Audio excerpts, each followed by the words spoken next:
This like, I swear to God, everything I love. This one will. Buki, if your name Buki, listen, if you name Buki, I don't care where you drive on I-95. You can bring it. Listen, you can bring your 3-wheeler. You can go ahead and rock your 3-wheeler up I-95 if you want to. Shit ain't gonna go how you think it's gonna go. Yeah. This is you said my man got a tricycle? Yeah. He look like one of them. If I got a tricycle, he got Power Wheel. Listen, all white tricycle too, because you know it got to be white. It got to be white. All white tricycle is crazy. This is Brothers Talking Shit podcast 184. If you don't know, after 184 episodes, who I am, I'm the flesh man, still a fat boy. I will call you Brothas. I am your Huckleberry. It ain't a red cup. It's the ice cube, the big ball ice cube. You know what I mean? Go get you some of those. You know what I'm saying? I am still the AC Green of this shit, and I'm something else back in the gut right now.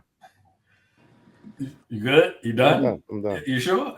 I'm Bookie's worst nightmare. That's my new name alert. Bookie's worst nightmare. Yo, I'm Rel, aka Iceberg Shorty, aka the Prince of Popish, and also new nickname alert, Relly with the white t-shirt. That's what I am. It's summertime. It's hot out here. That's me. Yo, what it is? It's Big J, Mr. I-95, Mr. Diesel, Mr. made him retire his red cup, so he got rid of that right there. You know what I'm saying? Is that what happened? New name alert, Big Denali in the building. You know what I'm saying? And I'm pass it off to Young Mello. Hold on, aka Doodoo Brown on the headphones. AKA breaking his Power Wheel with stripes on it. Let's go. Let's go. I love the energy. Let's go. Hey, yo, what up? This your boy Dre B, aka King Mello. Turn me up in the headphones. I'm ready to pod. And this your guy, Cool Mike, aka Dr. Mike, BKA the People's Podiatrist, now known as Dr. Coolmar Johnson. And we coming to you as a collective we call the Prophetic Podcast, because we be knowing. And we just some brothers talking with your cool ass. Let's get it. All right, man. Let's start it off. Let's get to it, man. Carter 6. Now I'm gonna start this off, man. So I heard heading into like before it dropped. I ain't hear the best things about the Carter 6. But I was, I'm heading to work. It's Friday. Joe Buttons don't drop that new podcast episode till 8. So it's around 6. I'm like, let me throw this Carter on. Let me see what Wayne doing. So a lot of times when I'm listening to my music, I got it on shuffle. Like I plan to play this, I got it on shuffle. So the first song come on. First song hit. I'm like, oh, okay, Wayne spitting on this joint. Second song come on. Wayne spitting on this joint. So pause. So I look at him like, oh, I got it on shuffle. Let me fix it because I want to listen to it how he put it out. Pause. So you wanted to listen to a complete project. Right. I want to listen to it, right. The complete project as put out. Fuck it. I'm gonna listen to the project. Man, when I tell you the first song and the last song is the only hot songs on that motherfucker, I swear to God. When this nigga started hitting with Run DMC flow, this nigga pulled out DMC flow. This nigga went back to 1984. I don't care. I said, what the fuck am I listening to? Then nigga talking about sharks is out of water and snakes ain't in grass. And I got maybe track 6, and I said, I'm done, man. I'm cool, man. It's over for Wayne, man. I'm cool, man. Let's retire the Carter.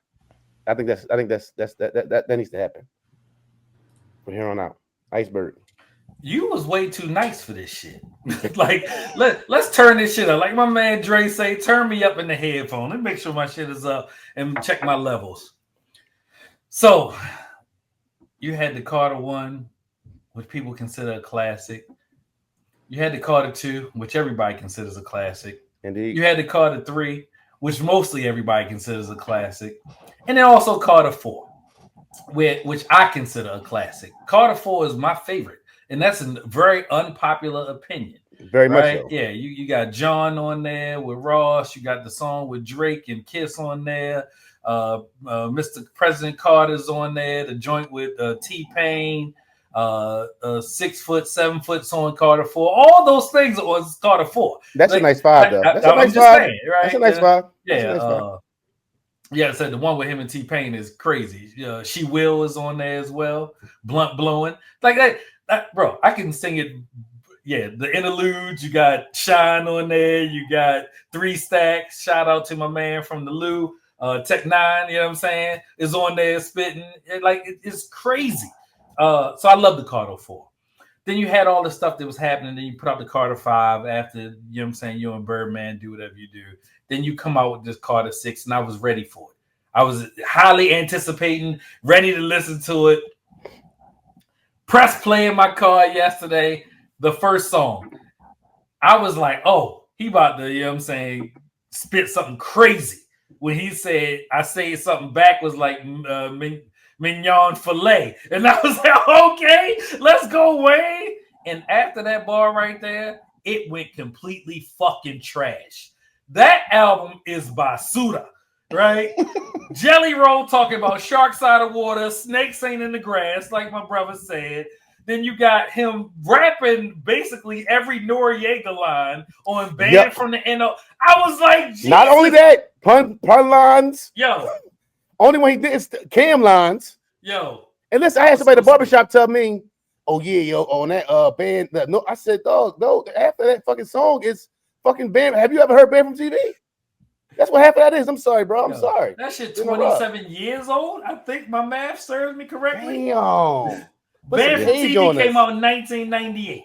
Yeah. The best hip hop summer it was the in my life. first joint I got when I got out of boot camp of Great Lakes. I went to that mall, went and grabbed me a new CD player, grabbed Band, and grabbed Confessions and Under Fire. Yep. Shout out to Cam. And I grabbed something else, but that was what I literally. You might have got DMX. No, X was already out. Okay. Yeah. It's Dark and Hell is Hot came out in the spring. It's crazy. Now that you spoke about My Flesh, Blood, My Blood. I remember buying that Cam album on Germantown and shit. My bad. Yeah, but yeah, yo, like Wayne, hang that shit up. Like it was embarrassing. No Nicki, no Drake. Like it was it was horrible. The beat selection was crazy. Peanuts to an Elephant was like elephants in the background. You're like, what the fuck is happening? I sent the picture to the group chat and deleted that shit from my Serato. I was serious. Delete from library. It's like remove from download to delete. Delete completely. I'm never listening to that shit again. But y'all know me. I come in here with an unbiased opinion about music, and I can only do that if I listen to it. I listen to that shit, but never again. Fuck out of here with that Carter 6. Somebody else go. I'm sick. I don't even want Carter no more. I'm mad as fuck. Man, so I didn't dig much into it. I didn't get far at all, but I saw a clip. It was the Peanuts to Elephant song. Apparently, it said something about like they changed the beat because it was outroar. I don't know how true the beat change is. Now, when I heard the clip, there was a beat play behind that Peanuts to an Elephant song, right? Then I was like, oh yeah, this beat trash. I'm glad they changed it, right? Then I went to the music app to actually listen to it off of the Carter 6, and that was the changed beat. the beat they changed it from was even worse. I was like, oh, I'm not listening to none of this. Sorry, and I'm a loyalist. Like, if I ever liked your music, generally speaking, if I ever said you've been a first dayer, like historically, I'll give you a first dayer. I tried. I ain't got like, an hour and a half to figure out it's not good. It was an hour and 8 minutes of bullshit. Yeah. Like you could have kept that. And like, Wayne is on people's GOAT list, right? Like best rapper alive since the best rapper retired was a Niggas whole will thing. tell you he is the best rapper. Bro, there's a whole generation that will argue that up and down. Somebody in that 33 to maybe 40 sweet spot will argue that with you. And you might get shot over that conversation. But bro, I think I seen Odell Beckham on Twitter or X, whatever the fuck you want to call it, talking about, GOAT, this album is hot, flame emojis. No, that shit is trash. Doo-doo emojis. Wayne. Right, I'm sorry, Dre. Go ahead, cool. Yeah, just real quick. You know, Wayne is famous for like being isolated in his everything. Like he don't know who rappers are, who groups are. So he might need to come up out that bubble, baby. You need to come up out that bubble. I'm gonna say this. I live my life by simple rules, right? And one of those rules that I live my life by is in order to be disappointed, you have to have an expectation. And I am not at all disappointed in this album. Why? Because I had no expectation for that shit to be good at all. Nothing about Lil Wayne in the last 5, 6, 7 years tells me that he was gonna put out a great album. Did you see him falling asleep on the stage? Did you see people was talking about him performing at the Super Bowl? And we did not need 30 minutes of that bullshit on stage at the Super Bowl. Jay-Z, thank you for not making us watch that shit. I listened to the first song, which was King Carter. I listened to the second song, which was Welcome to the Carter. I cut that shit off and I went and had a productive day because I was not about to let Lil Wayne fuck my day up. The end. No. So I listened to it as well. And as Dre said, I listened to the Carter 5 and I was not impressed, right? So my expectations were low. In the words of what's his name, Bub Dub, trash. That's trash, right? I don't know why he put that shit out. I don't know. He need to get in the lab. He need to get in there with Future or pull a Kanye and make people buy this digitally or something like that. This should have came with a free T-shirt and some truck fit jeans or something. And an autograph truck fit jeans is wild. And the autograph He should have came with a T-shirt and a red truck fit jeans. It was trash. It was trash. I don't know who let him get this off. This was the most ridiculous thing. And so as I'm listening and I'm on my way to the meeting to the Shakies, I'm trying to get in the mood, right? The meeting at the Shakies. Here we go. Here we go. So as I'm driving down, I realized that I'm getting depressed. I'm trying to go make money, and I'm like, why am I going in here? I'm about to be sad and mad. I had literally had to change it and put some old school on, and I was just in a better mood. Like, Wayne, what? Nino Brown dead, man. You got to recall the Carter gone. It's gone. It's time, you know. The Carter gone. It's gone. You know, they didn't make New Jack City 2. So, you know what I'm saying? You got away with the Carter, 2, 3, 4, 5, or 4. Right. You know what? It gotta go, bro. You done. It's time for you to cut your hair and cut the career. Right? You know what I'm saying? Yo. He gotta like it. Yeah, bro. He gotta call in some favors or something. Like you just going in the studio and creating just is not it no more. Like you gotta have. Remember, back in the late '90s when JD came out with an album and every song had a feature on it, and it really wasn't a JD album. It sounded like a compilation. If you're gonna make a Carter, that's what the fuck at this point you need to do. You need to get in there. You need to get in there with everybody that you know in the industry. Let them rap. You throw a verse on the end and call that a Carter, because you doing it by yourself is not working no more. And I second what you said. If I gotta see him with them 4 dreads one more fucking time, I'm gonna throw something. Yeah, what was Puff Daddy and the Family was another album like that. Facts. Both Dre albums. Yeah, true. Dre too. But another thing though, I did have a little tiny bit of hope in Wayne for the simple fact that he had killed that Nas verse. He had some features that he did that he came out in the last couple of years that I felt like he did his thing on. It was he should have kept that content. Right. He had the Nas joint. He was on one of Benny joints and he went crazy. So he had a couple of joints that I felt like he was really rapping on. Do we all agree that first song did rock though? Yeah. Definitely. Yeah. And to talk about his hair looks like a dying plant. Like his hair like it's on his last legs. Like why do your hair like it's dying? Like it looked like something that's dying. No, because plants kill himself and they come back. That shit ain't coming back. You need him, Beijing, Rogaine.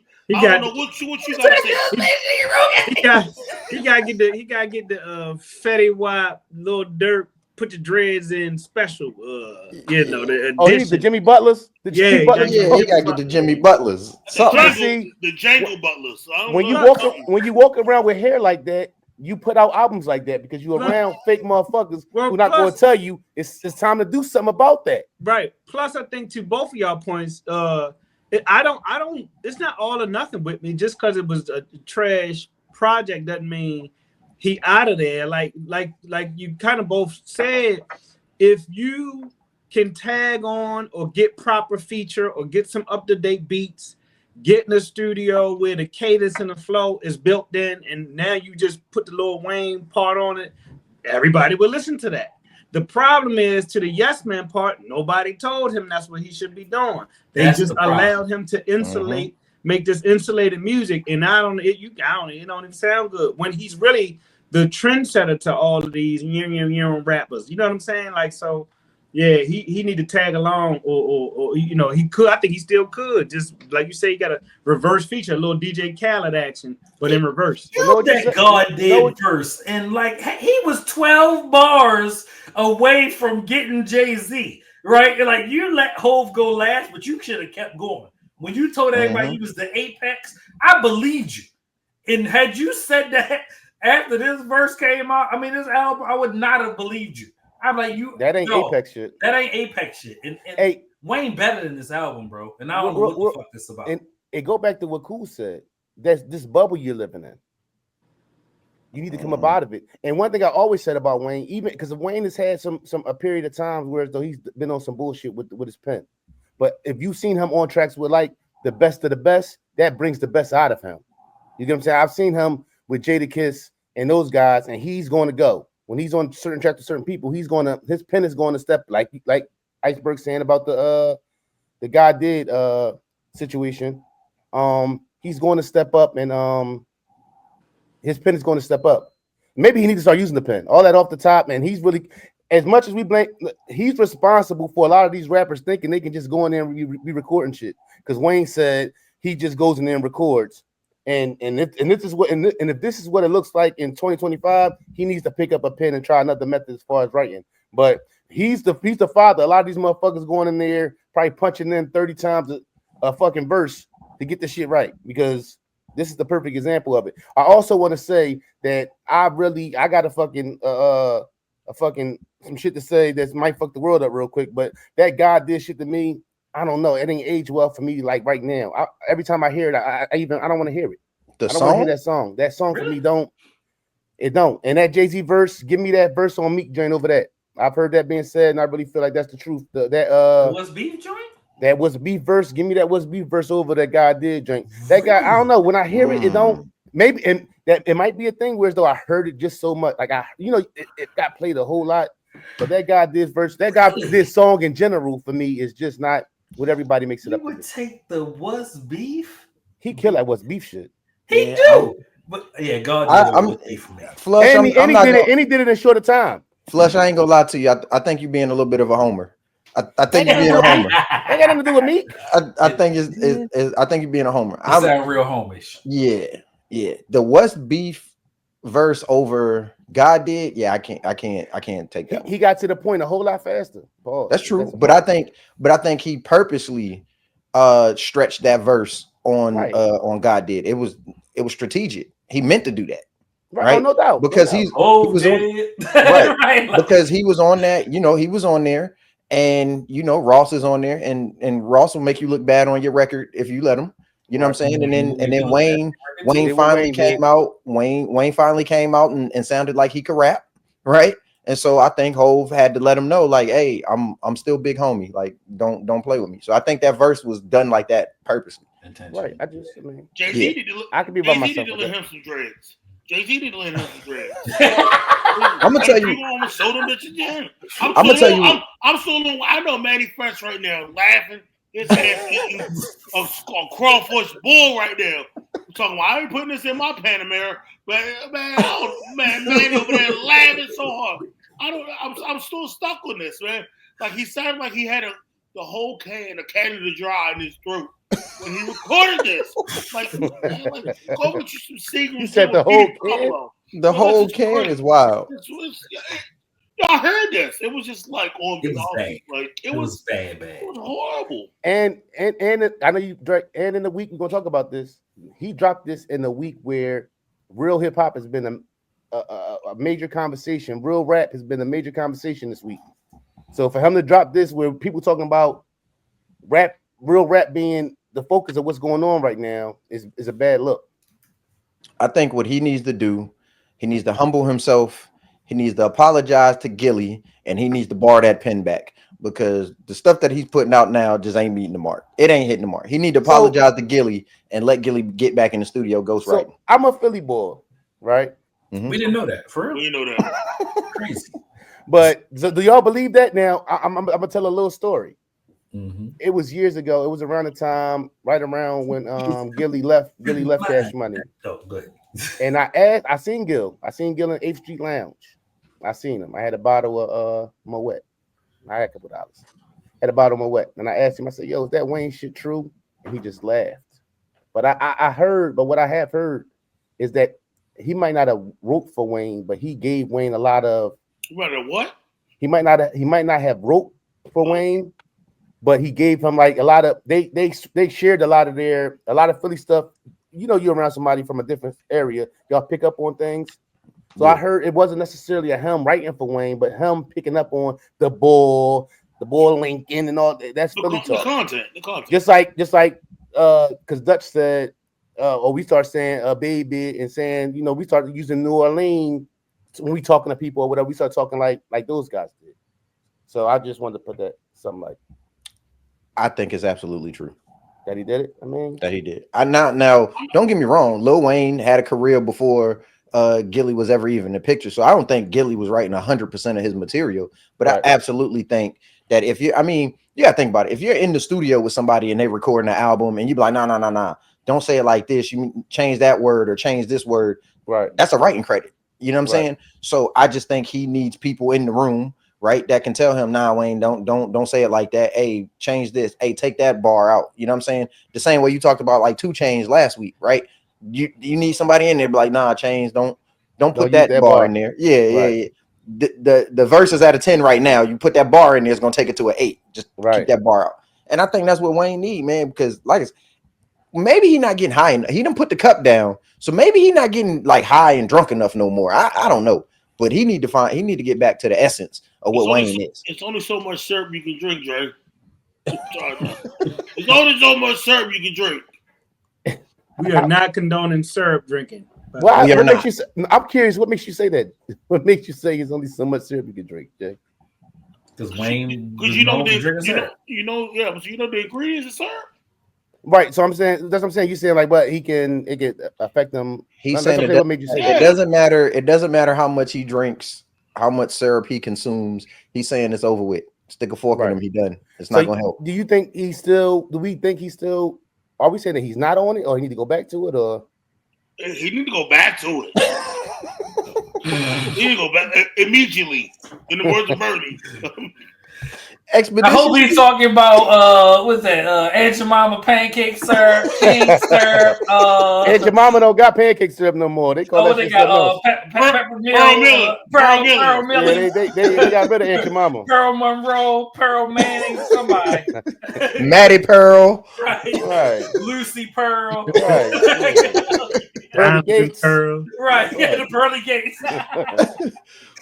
All right, man. Diamonds and pearls. Shout out to Prince. Rest in peace, Prince. Yeah, rest in peace, Prince. All right, so this week we had an interesting, something different in sports. We had Lance Stephenson versus Michael Beasley 1-on-1. Anybody? I caught it in the barbershop Saturday. I guess it happened Friday. I caught it in the barbershop Friday. Somebody ended up being able to find it, and we watched it.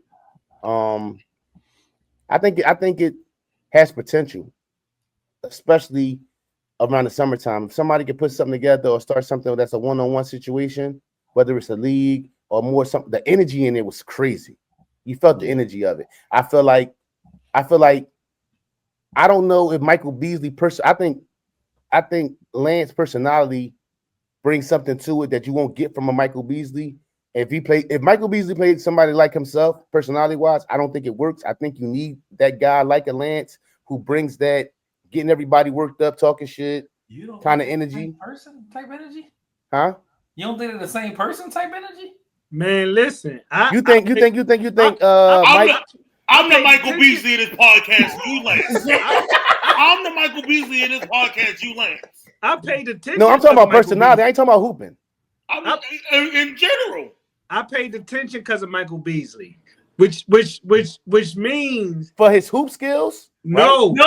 Okay. Because leading up to it was a viral clip where he talking wild to Lance. Okay. And I actually believe Michael Beasley is probably closer to that guy than whoever we know him to be now, just based on a couple of appearances I've seen over the years. Okay. And the league could be good, whatever could be good if you can do the WWE wrestling, boxing part of it, just like you're talking about. The like they do in the battle rap thing. Where they sit down and you need some witty people to sell it. You know what I'm saying? It almost don't even matter. I would see Nick Young or Gilbert if they chirping against somebody else and all that. Like, you know what I mean? That kind of thing. I would watch that in some shape, form, or fashion. I think that's a good thing. Got me paying attention. I'm corrected. I think correct. Yeah, I think they got something. You got to watch that documentary, Something in the Water, right? It's about the basketball players from the DMV area and Michael Beasley from around here. Right. So like, and everybody know that Beasley was the one. He just didn't want to stop smoking weed. And yeah, he was a hothead. Right. That's a question, right? Right. The talent of Michael Beasley. Right. Yeah, Michael Beasley was always talented enough to be that dude. He just had the other stuff that got in the way of that. But that was some of the greatest stuff I've ever seen in my life. And them going back and forth, Lance kicked them out the house. It was nuts, right? Talking stuff. I gotta go see. I didn't see all the lead up stuff. That's my bad. So much. See, I didn't either. See, I seen him sitting down, but I didn't necessarily watch it. I didn't even think it was this soon. So when it kind of happened, I was like, "Oh shit, that's the day!" So. But I'm okay. I'm definitely gonna look back at it too. But go ahead. Sit that on the table. It's like us talking before we start recording. It's priceless. I'm gonna eat you up. Yeah. Pause. Yeah. But that's what he said to him. That's what he said to him. He said some wild stuff. Yeah. I'm not saying this to you because we know if it was 1-on-1 versus you, then I'll eat you up. But so I'm just saying. I'm talking to the flush man. I'm calling you out right now.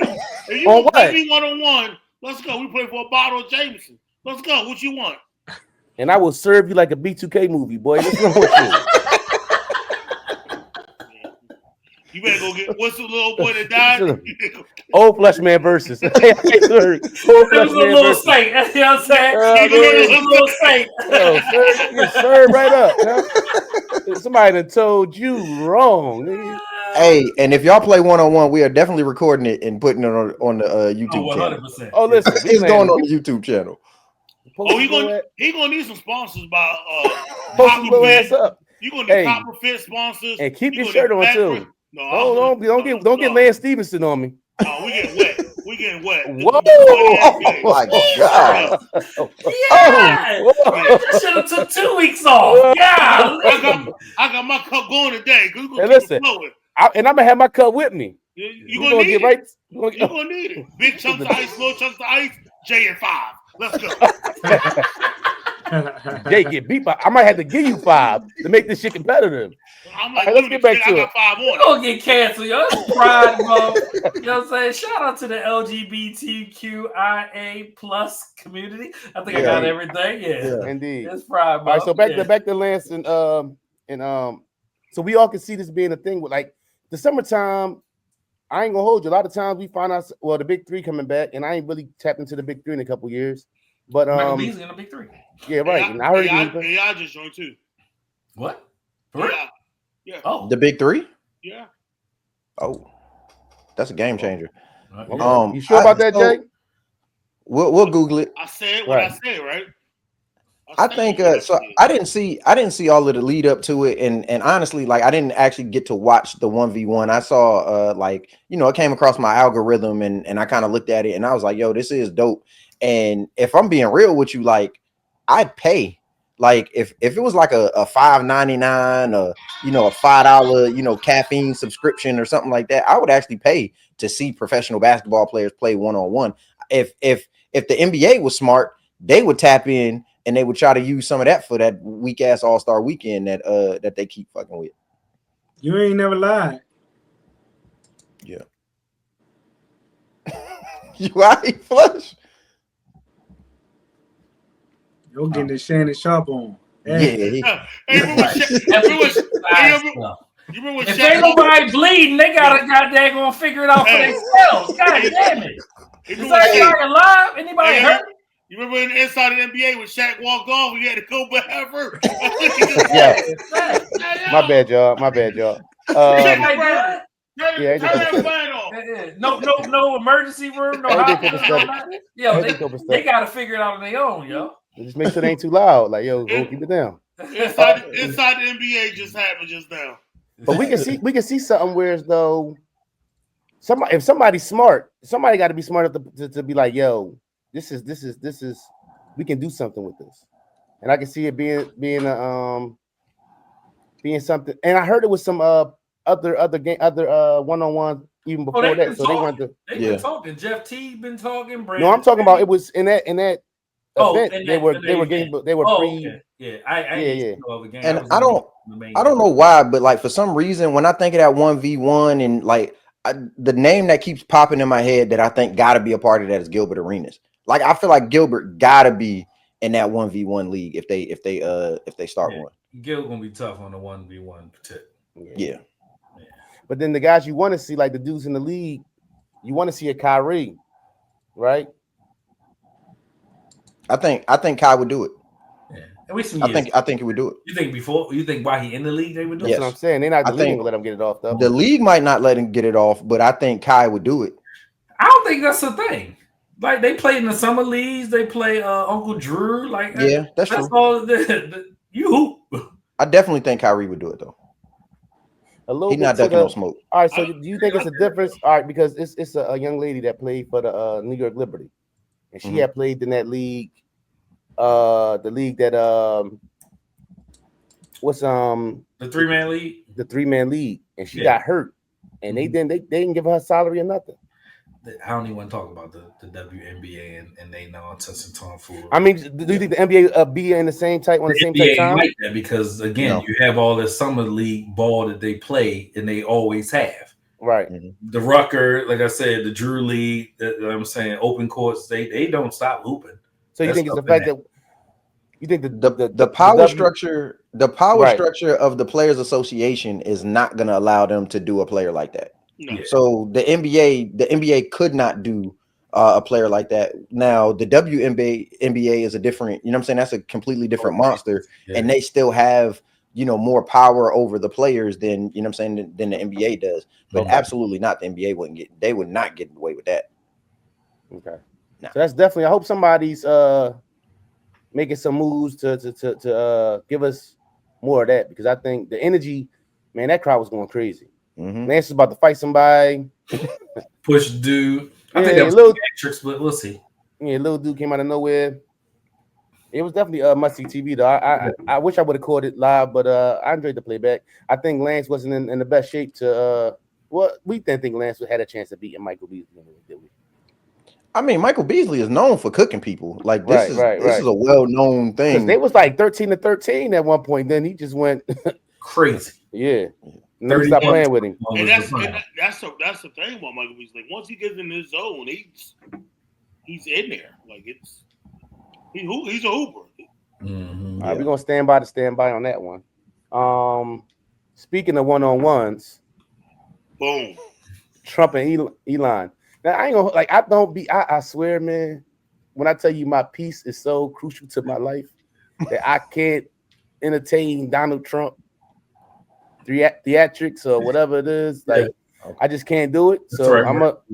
I'm gonna fall back. I'm gonna fade the back like Jay when he sit back in his chair, and I'm gonna let y'all go ahead and get to it. Fade the back like your Right. headline. Like my who? Like your headline. I don't got no. Exactly. Sit back. Go ahead, Real. So what people don't realize is that Elon Musk was a special government employee when he was running Doge, the Department of Government Efficiency. Right, these special government employees are appointed for a certain amount of time, and that certain amount of time is 130 days. So his time in, you consider office, was up May 30th, May 31st. In the middle of that, the government was putting together a spending bill. And on his way out, Trump actually thanked him. It was kind of great. And then the next day, Elon went home and was like, this spending bill is trash. I was like, oh, like that was getting started, right? Which then turned to, Trump kind of taking the passive aggressive, like he knew about the bill. He didn't say nothing to me, which then turned around to, the reason the Epstein files ain't come out was because Donald Trump is in it. Have a good day, DJT. Yeah. Oh yeah. Right. And So hold on. Yeah. So he was upset because he didn't get renewed for the position. No, there is no renewal. No, there is no renewal. There's so no once renewal. his time was up and he was done, it was done. Yeah. He just flipped on Trump. Flip. He don't like the spending bill. He don't like the spending bill. He don't like the spending bill. Yeah. So he didn't like it before May 31st. He didn't like it before, but it probably wasn't advantageous for him to say something to it about it, right? But then Trump got the Trump cards, and yes, pun intended. Like, all right, well, we'll just cut the government contracts, right? And we'll take away the subsidies for Tesla. Right? Exactly his words. Yeah. And then Elon flipped back like, all right, well, we're gonna decommission the Dragon spacecraft, right? So like they just going back and forth, and JD Vance is in the middle, like going back. I just hope cooler heads prevail, and after they get through this, they can sit down and talk, because I think they need each other. And I shout out to JD Vance for trying to be the peacemaker, but like, we've been talking about it for 6 months to see when it was going to go bad and how it was going to go bad. And things have been teetering across the line because everything goes bad with Trump or around Trump or people in his inner circle. And it's just another, thing that was going to happen. So I would have been more shocked had this not happened than I am that it did happen. So I think for me, I'm looking at this and I'm just going to be real. I have a hard time trying to convince myself that this is all real. For whatever the conspiracy theorist in me says, that anytime you are associated with someone, right, and your association with that person almost costs you everything, when you have the opportunity to distance yourself from them, that's what you're gonna do. And last time I checked, Tesla's profit was down like 71%. While he was, a Doge employee, and they was doing a search for a new CEO, and they was about to get him up out of there. And the board at Tesla told Elon Musk, hey, when you done with that Doge thing and you come back, we need you in the office 40 hours a week. Stop playing with us. Right.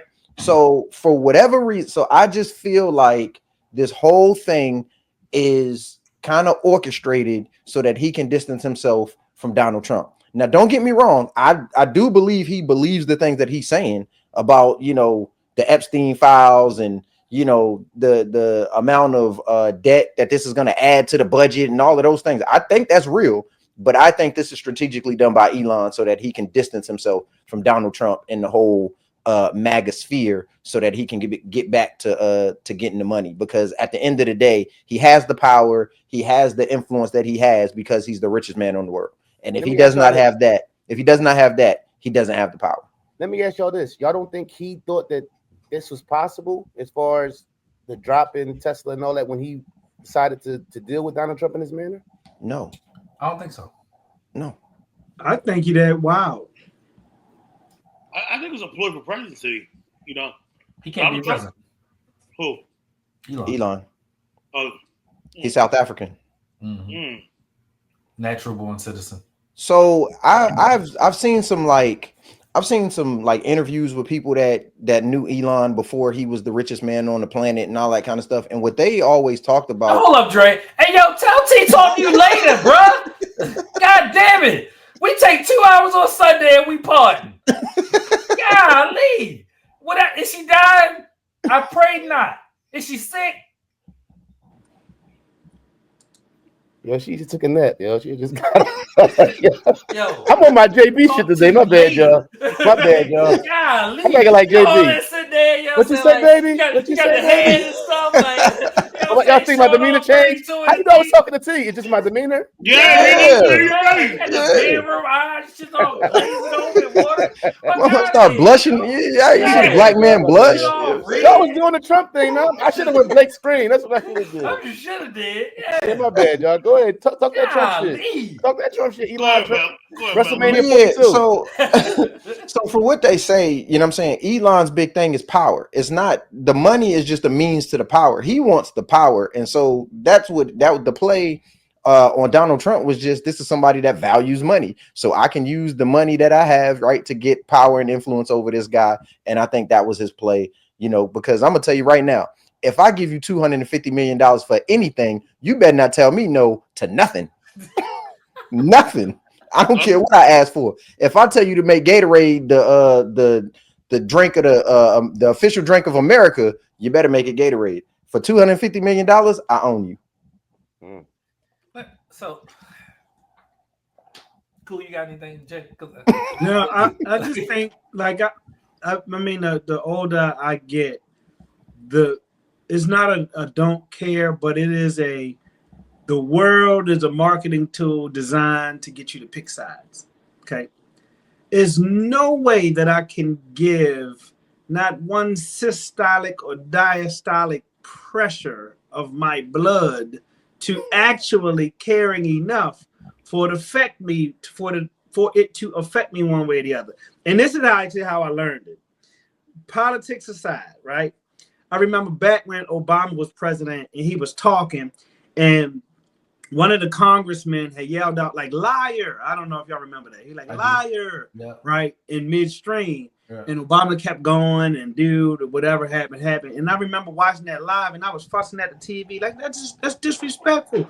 That's disrespectful. I'm yelling at the TV. Then in a moment it clicked. I was like, they can't hear you, right? And so I'm over there. I'm in the house, blood pressure all hot and all that. And from then I was like, I'm madder than the dude he yelling at. And then things change, life experiences change. So like you can get shamed for talking, you know, politics one way or the other. So I'm an independent thinker. You go through this. So by definition, I'm independent, straight down the middle. You can't ask me about it because I'm not gonna have no opinion, right? To go by your feelings one way or the other. People get mad at people because they drive certain cars. I think it's crazy. By the same token, I think Elon was wilding out a bit, like doing too much. There are people attached to these things, even if the idea is to clean up waste. I think we all, if you ever paid taxes over, got penalized, you pro clean up waste. Like where your tax money going?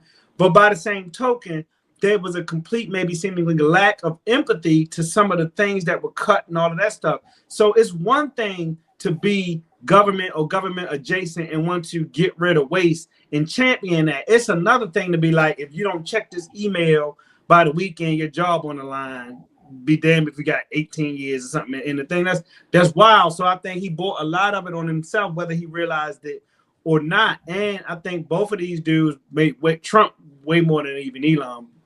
But both of those guys are of the WWE theater kind of mindset. So whether it's real or fake, we might not ever know. And both can be true. Like it could be really real or it could be really, made up and fake too. So I just don't sway one way or the other because I can't have my health attached to it. You can't, because the person that you believe in ain't going to always win. What if I believe in the Green Party or some independent party or some third party that never gets the platform? I'm just supposed to be mad for 4 years because, whatever. You take what they say, eat the meat, spit out the bones. Pause. Like whatever the nourishment of it is. If somebody doing something good in office, applaud that. If they're doing something sorry, denounce that. But you're not gonna get me to be like all or nothing one way or the other. There's some conservative things that I agree with and some liberal things that I agree with.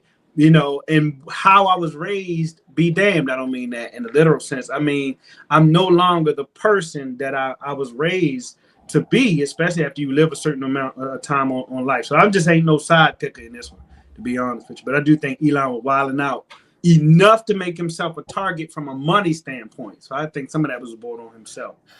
Yeah, that's go ahead, Jay. Yeah, just real quick. That was a great point, Cool, because that's exactly what I was going to say. And next time, Cool, try not to use the words like systolic and diastolic because you confuse the hell out of me. So, go ahead, around. Go ahead. You ain't by yourself. You ain't by yourself. I ain't know what the fuck that meant either. I ain't know what the fuck that meant either. Your blood pressure. And listen, I can't spell it, so I can't even look it up. Just gotta ask somebody later. Like, your blood pressure. Ask somebody about that shit later. You gotta talk to the goofy, like the niggas who don't be in books like that. You gotta. Oh, that's funny. Oh, that's hilarious. That's a so like we used to have these conversations and still do to some extent, right? Real heavy in the group chat, right? And going back and forth with JB. Shout out to JB. And just kind of talking about like all the things that did change or didn't change in your life.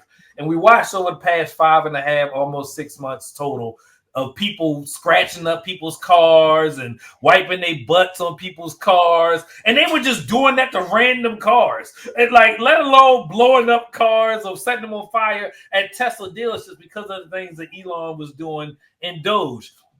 And then I got a ticker that come up on my phone. I got Forbes there. I got the Washington Post. I got this other thing that I would look at called SAN, which is basically like a neutral news company, SAN.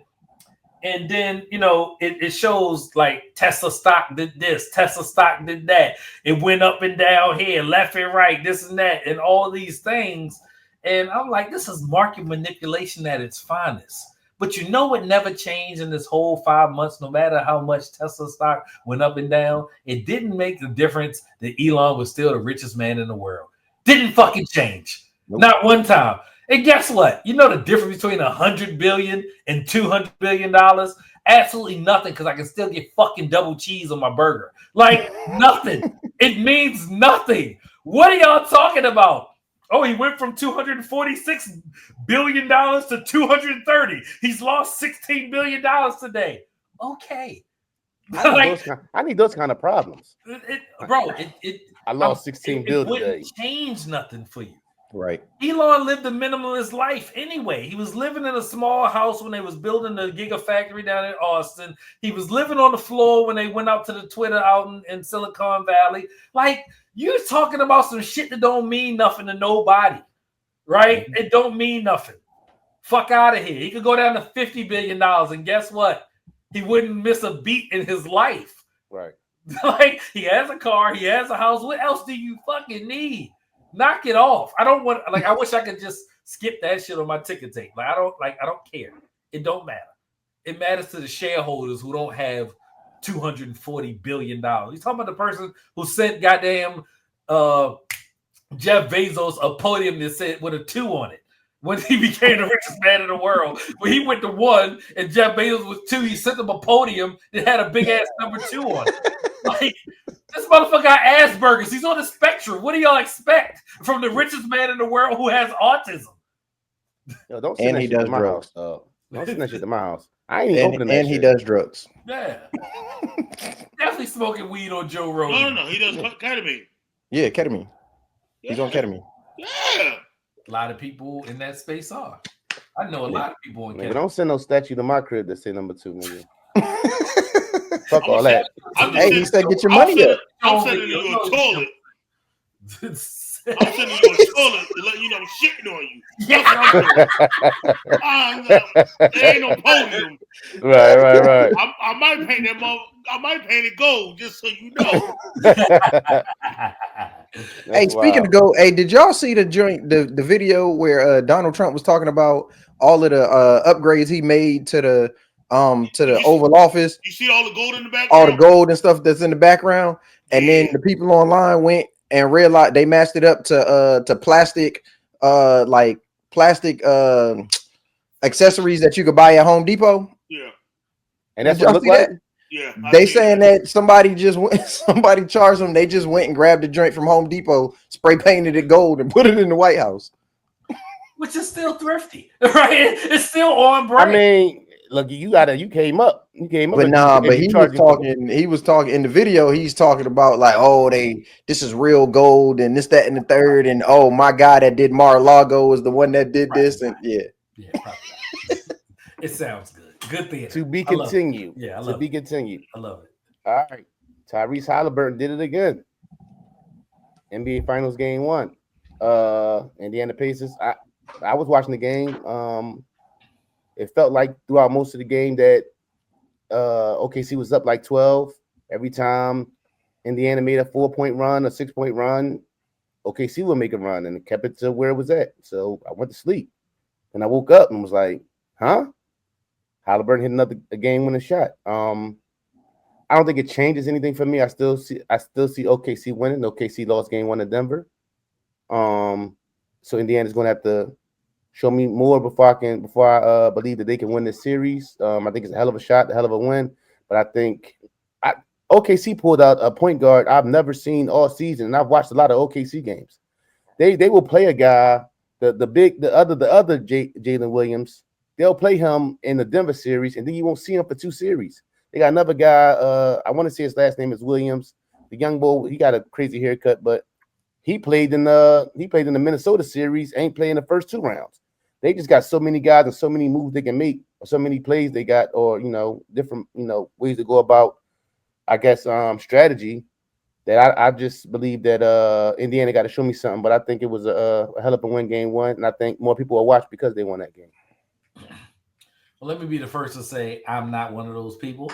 I told y'all, and I'm a man of my word, and I like standing on my goddamn business. I ain't watching this shit. I ain't watched game 1. I ain't watching game 2, 3, 4, 5, if necessary, or 6, if necessary, or 7, if necessary. I ain't watching none of that shit. Fuck out of here. You know what I'm saying? Not going to happen. No way, no how. But I tell you what, if goddamn OKC don't win, I'm going to come in here and bash them and Sam Presti ass. I'm going to be on you. It's going down. So they better do something about it. But I ain't watching that shit. Fuck out of here. I'm going to see what's up on Netflix tonight at 8 o'clock Eastern Standard Time. I ain't going to lie. I've been saying it in the chat a little bit, but I've probably watched the most non-fan of LeBron James basketball collectively in a few years during this playoff run. And I did not expect to be watching the Oklahoma City and Pacer game in real time, but I just actually stepped out that day with brother Bernard. Shout out to Bernard, brother B. And we watched it like at a bar, and man, it turned into some of the most exciting basketball yet again. I'm like, I can't believe that dude Halliburton is gaining fans, whether you like it or not. Some stuff is just undeniable, and it's so like herky jerky. It's like, what's my man Tyson Fury? You know what I'm saying? It's not quite like herky jerky like that, but it's not the prettiest. He wasn't a volume scorer this game, but this dude got ice in his veins like for real, and it's pretty unbelievable. I think he hit like a game winner in each one of the series or something. So I'm gonna be peeking at it tonight. I ain't gonna hold you. This comes to question. He got voted the most overrated. Overrated person, and the way he's playing right now is, and I'm not a fan of him. And I'm like, damn, this dude is overrated, but he's proven he gonna make everybody eat their words. He's making me eat my words, and it's like, man, like I had my, I said it was gonna be a sweep, and then next thing he comes out and He And missed like the shot. I don't mean to get again, but like the only lead you have is with 0.3 seconds in the game, and that's the winner. And you like, I mean, if you like basketball, it's undeniable at some point. I guarantee if they lose the next 4 and OKC winning 5, he will never be ranked as underrated again. You cannot do it. There's no way.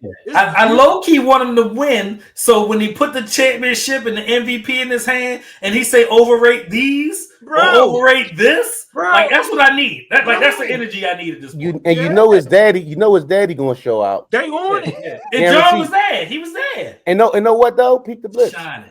I think no. I think really when you look at a him and a Jalen Brunson, I think if I'm a big man or I'm somebody who scores the basket, I would want to play with him because he's more known for his assists. I think he's led the league in assists the last 2 years. He has ice in his veins when it's necessary, but he's not dominating the ball. Pascal had a good game. Toppin had hit like 5 threes. It's always some guy that ain't some guy. That's exactly right. It's always some, and that reminds me of even the Lakers. It was always a Robert. I'm not gonna say the Lakers. It's always a Robert Horry or Derek Fisher, one of those guys doing it. But I can see it being a thing where though guys are going to want to play with him. Also, I do want to say that in 2001, the Philadelphia 76ers did win Game 1. Facts. That was the only game that the Lakers lost at playoffs. That was a step over game, wasn't it? Yep. I kind of fall on the lines in this where Rel is at. At the end of the day, we're talking about the Indiana Pacers playing the Oklahoma City Thunder, and I cannot convince myself to give a fuck. So I'm not watching it. I didn't watch Game 1. I'm not watching Game 2. As a matter of fact, I'm probably gonna go downstairs and me and my wife are gonna watch a movie, and whoever wins because I cannot convince myself to give 1 ounce, 1 iota of care to this NBA Finals. Can't do it. Real quick, y'all sit there and watch a movie. You're gonna watch a movie with the wife. Whatever you do, do not watch fucking sticks or draws. What the fuck straw. So last night, hold up. Last night, me and the wife. I literally just watched that movie. Okay, now before the pod. Listen, me and my wife went out last night. Went over to my brother-in-law house. Shout out to my brother-in-law. Shout out to Tibbs. Over there had a good time. We come in the house, babe. Everybody talking about Straw's a good movie. Had me put Straw on. I swear she didn't make it through the first fucking credit. She was asleep. I'm watching this shit. Dog, the first 20 minutes was the saddest shit I've ever seen in my motherfucking life. There's no way they should treat a person that way. I don't know what she does. I think she robs the bank or some shit and Ray shoot a motherfucker. I could totally what Chris Rock say. I ain't saying he killed her, but I understand. That's some shit right there. Like the first 20 minutes of that shit, I had to turn that shit off. That shit almost killed my fucking high buzz or whatever the fuck I had going on last night. Watching that shit. That shit, maybe it's a good movie. Dre, you can talk about it if it was. But yo, that first 20 minutes, when she went back to her job and fucking my man from different world fired her. They had her shit outside. They took a baby. In the first 20 minutes, she lost her baby, her job, cop hit her with a car, cop went to get a book. She was fucking evicted. She was so fucking sweaty. I never see she was Patrick Ewing Game 7 sweaty. Why is Taraji always sweaty in the movie? She was sweaty in the all her movies, yo. Yes, she was like Patrick Ewing at the free throw line. The shit falling off her face, sweaty. This first half an hour. So you didn't finish watching the movie? I'm not watching that shit. So I literally finished. Was it 15 good? minutes before I got on the pod? I finished watching it. I thought it was a very, very good movie, and I definitely think you should revisit. I definitely think you should revisit and go back and watch to the end. But yes, you're right though. I didn't really know what she was going to end up doing in the movie, right? But you're right though. That first 20 minutes, I think she had the right to do whatever she felt that was going to make her feel better, because that was like one of the worst days I've ever seen anybody have in any movie. But yeah, I think you should go back and watch it. I thought it was a good movie. All right. The wife want to watch it, so yeah. Oh, so we done with the Pacers. Yeah, we done with it. All right. Talking to hip hop, the Clipse dropped a new single. And we found out a lot about what's going on with the Clipse. Clipse was signed to Def Jam. And because UMG didn't want them to put out the verse with Kendrick without even hearing the verse. UMG didn't hear the verse.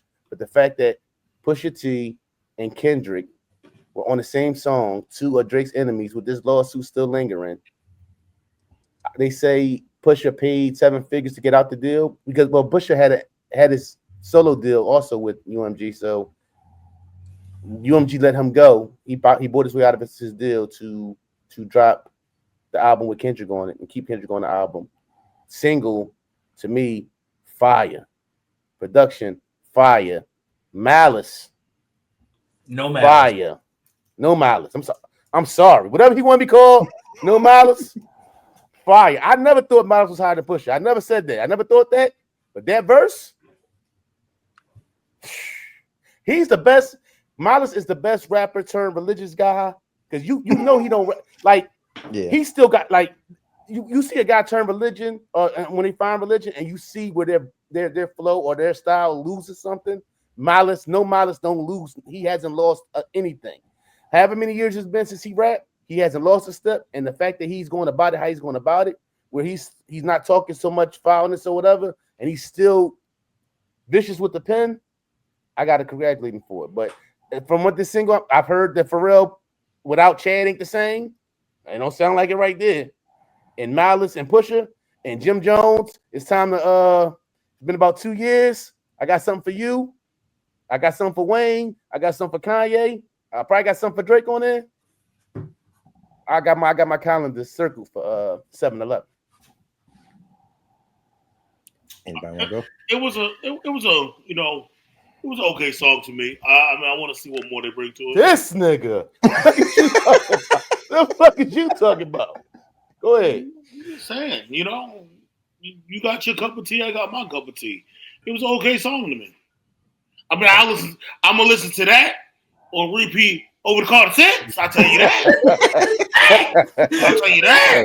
I thought it was gonna be a bridge, yo. Like I was like, I'm gonna rock the Carter 6 for about 4.5, 5 weeks. Get me right to this Clipse album. Pusha, No Malice. You know what I'm saying? Hold up. What's his name? Jay-Z feature? There is a whole feature on Nas feature? That's what they said. This is a whole feature. Nas feature?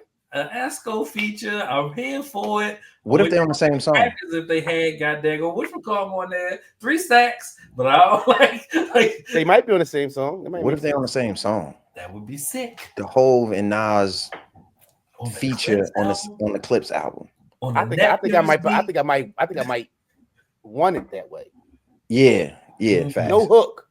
I don't need no hook for this shit. Hold on, get when I first heard that shit, I'm sorry. And it's the dream shit, but that was beautiful. Hope did it. Go ahead, let's go back to that. I'm just sorry. I'm sorry. The dream, yeah, that's what I don't need no hook for this shit. Yeah, sure. Yeah. Did that come out before that? That came out. Dream shit came out and then Hope took the shit. I'm not gonna lie. I'm looking forward to this Clipse album. You know what I'm saying? Like the single to me was fire.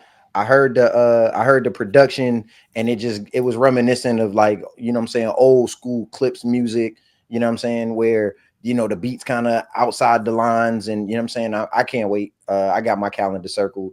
I'm kind of like Cool. What Cool said, if I'm a day one fan, you're gonna get a first day listen, and hopefully you maintain my attention after that, and you don't do what Lil Wayne did with that Carter 6 bullshit. So I got my calendar circled. What's the best song Clipse came out with? Ever? Oh, Grinding. I'm gonna go with the other joint on the first album. What is it? I Don't Love Her. Nah, I'm from Virginia, where ain't shit to do. Virginia. Yeah. Virginia. Yeah. That's my That one. was on Lord Willing. Yeah, it was on Lil Willing. I'm not quick to say grounded like that, but I'm quick to say I ain't mad at it. I feel like they were more, as far as the bars or like the pen, I think they've been better on other tracks, but Man, I'm not I mad at just mine. say what they, what's the math that Jay-Z used when he said, influence, multiply by this, those bars. That grinding still got people beating that beat on countertop, Tables. and Fact. it's old, Fact. So I think it's a whole field. Not that it was most lyrical on there, but True.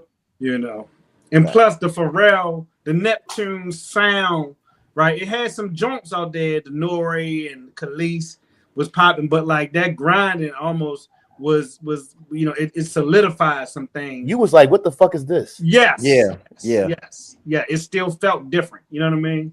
They threw It that still party. feel different. It still feel different. You ain't lying. When they threw that party in Virginia, it was crazy. Like the album release party at Pharrell's was crazy. Oh, you was there, Jerry? I slid down. I was stationed. Whoa.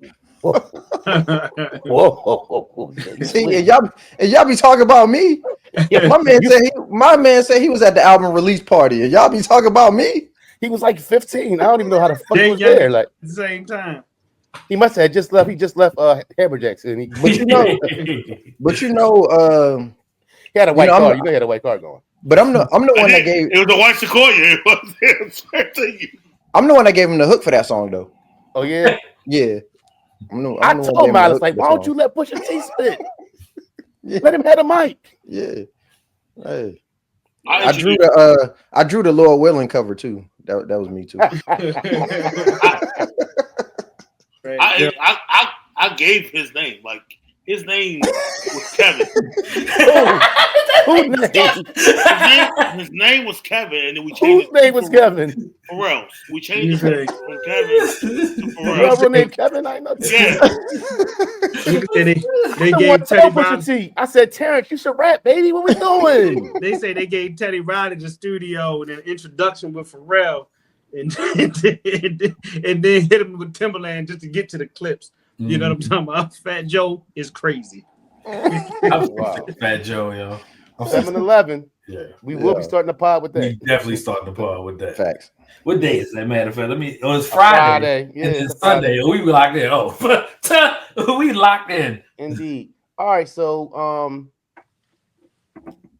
inside the NBA, I'm confused.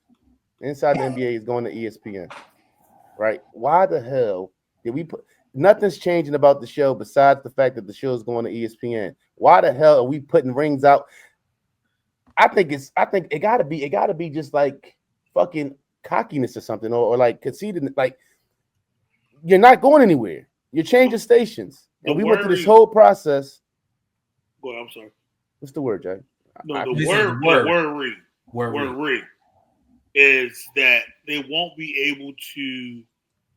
You said the worry. Yeah. Right. Okay. I was gonna get to that, but you taking too long. So, the word is they won't be able to do the antics, the pranks, the walk off screen like you did earlier, like or whatever. They won't be able to create those and do everything they would ESPN now. So that's the word. That's why they did what they did. That's literally the worst word you could possibly have. Y'all do know the Pat McAfee show is on ESPN in the middle of the day saying motherfucker, saying shit, saying bitch. That's happening at noon to 2 or 3 o'clock in the afternoon on ESPN right now. And they had to sign inside the NBA to ESPN, which means the ESPN understands the value of that show.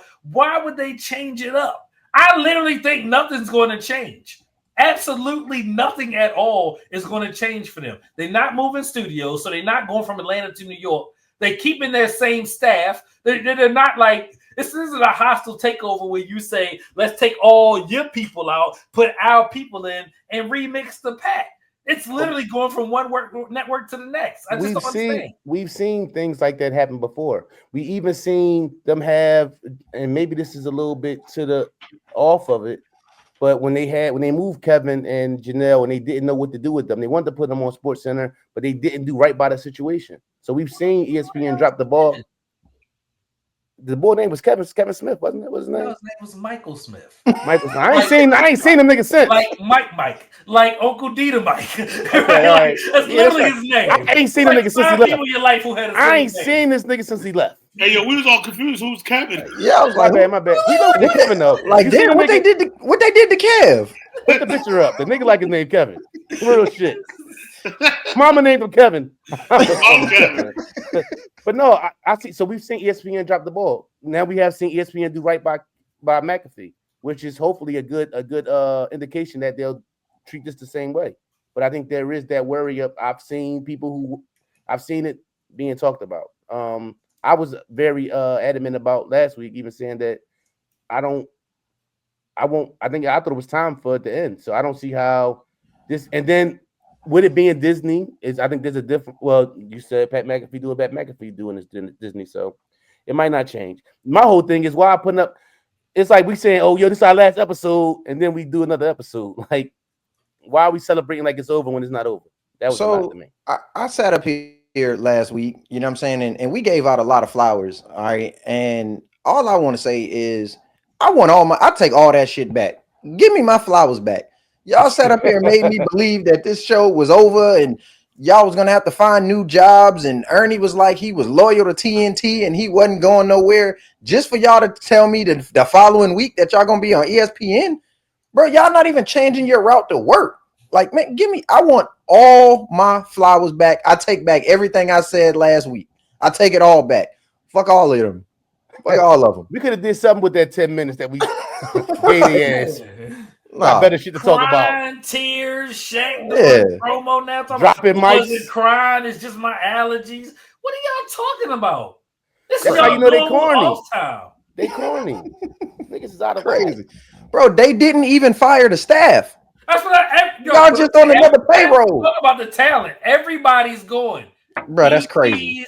Grips, lighting people, you know what I'm saying, handlers, whoever get the bagels and the donuts, whoever. Yeah, why y'all cutting cake like it's over? They got cake cutting and all kind of shit. Bro, your order's still gonna be at the same Starbucks on the way to work. It's crazy. You only gotta change it up in your DoorDash app. Like you gotta put a new address in. Like nothing changed. Nothing. Weirdo energy. All right, yo, fuck them.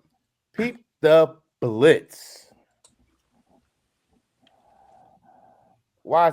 What I missed? Something I missed. What I missed? I missed the topic, didn't I? Are you doing Aaron Rodgers and Peep the Blitz? Which I'm totally fine. Yeah, fuck that. Yeah, fuck Aaron Rodgers. All right. Aaron Rodgers bum ass finally signed to fucking Pittsburgh, and they're gonna be fucking. And this is gonna happen. They're gonna be fucking 0-8, and then he's gonna win the last 6 games that don't mean shit, and then everybody gonna be like, "Oh, he's really back now."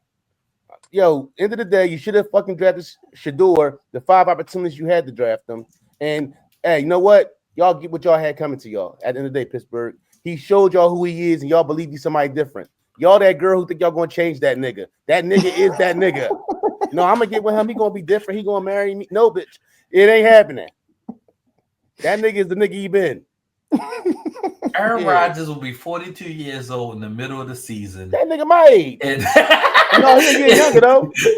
And order repair the Achilles. You see me trying to play quarterback? I quarterback this fucking podcast. That's it. Nigga. Yeah, I be fucking that up sometimes. You gotta have a neck to quarterback, plus.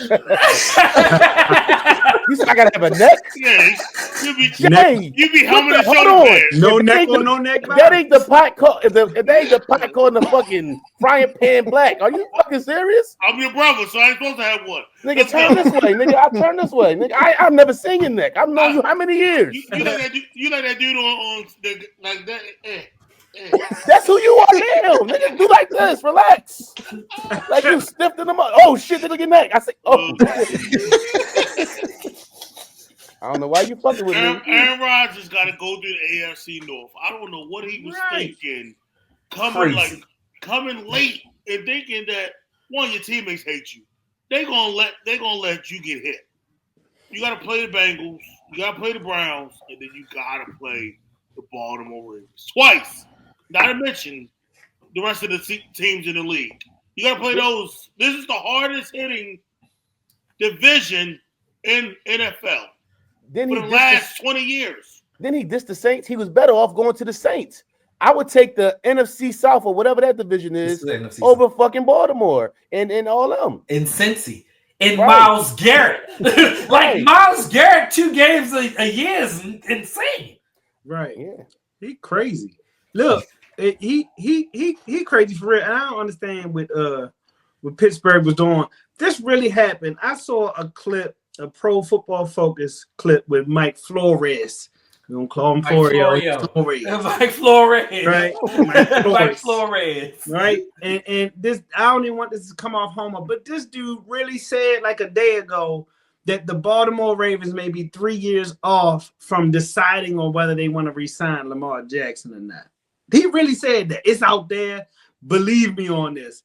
But to then have year after year, team after team, waiting for the ayahuasca retreats that he go on, waiting to figure out if he's going to show up at 42 years old. You got to be kidding me. Right? And then to go in the league hard hitting and cold as it get. Oh, yeah, okay. Pittsburgh Colts, that 3 Rivers. Aaron Rodgers has not been a good quarterback for a very long time. And he's going to go to Pittsburgh. They're going to suck. And he's going to get mad and throw a tantrum. And he'll be out of there by the end of the season. And that's a different team than that Jets team. Yes. They're an older team. They're not with all that. And to go back to the whole Lamar Jackson thing, Flores, whatever he said, don't be the Dallas Cowboys.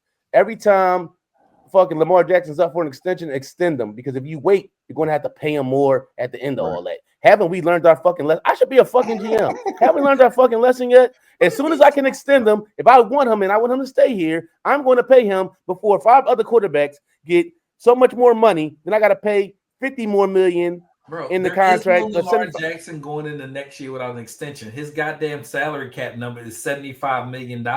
What are we talking about? You should probably shut the fuck up if you don't know what you're talking about. Mike Flores, right? Like, it's just not going to happen. I'm sorry, dummy. Look at the Dallas Cowboys of what you don't want to be. When you got a $60 million quarterback who don't deserve $60 million, and you got a $30 receiver, he might deserve that, but then you got a defensive end who's going to want max fucking defensive end money, and you got to build the roster around whatever's left. We got one of the best ran organizations in all of football. Don't talk about us over here. We talking about the same person who said that the 49ers will kick our ass 2 Christmases ago.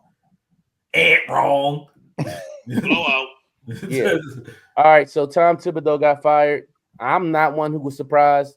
I really felt like, honestly, that his style of play hasn't seen success. And I think when your players are coming out saying, yo, I'm talking about the player who don't miss when your player who hasn't missed the NBA game yet says, yo, we gonna get some rest, that's saying something. So I think, honestly, at the end of the day, it's ran its course. I think that offense needs to change. I think that when he's on the floor, and I love watching Brunson, but that dominating the ball and taking a shot with 5 seconds left ain't championship basketball. So I think we need to get some offensive minds in there. And then, like I said before, when I seen Jalen Brunson dad get up in that Boston series when they was up crazy 30 points, and he let them boys play till like 3 minutes left. One of them boys go up for a shot and tear their ACL, and they go to season, and they was on the floor that long. That was your career right there to me. To me, that said something. And Brunson dad got up twice and said something to him about taking them guys out the game. And Amela was in our group text making it very clear it was some bullshit. They was still on the floor. And if Isaiah Thomas was coaching the Boston Celtics, somebody definitely would have got fucking hurt. I take y'all back to that game many years ago, if y'all remember, when he was coaching the Knicks, I think, or Indiana, and he left some guy, or something happened. Like, y'all remember that. So I think it was necessary to move on from Tibbs. It's Tibbs. He gets fired. That's what he does. Tibbs, cut that shit off the top too, Tibbs. Yeah, let that go. You in that Lil Wayne bag. You in that Wayne bag, Tibbs. What the fuck is going on? Let that go. You know what I'm saying? I don't understand how he's still in the league. Seriously, because anywhere he goes, it's like, all right, well, we do good, and then he's like gone. Like he'd be like, all right, cool, you did your job for the season, you're gone. We'll see you when you play in Detroit, or see you when you play so. See Luol Deng.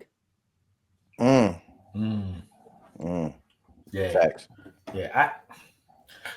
whatever. Tibbs was like the only thing that saved him and he wasn't fired 4 weeks ago was because they got to the Eastern Conference Finals. Fact. He would have had a hard time had they won the championship. That's my thoughts. I don't know about that now. He wouldn't have chipped. I think he Okay. I say You- people. you It get fired might have got him another year.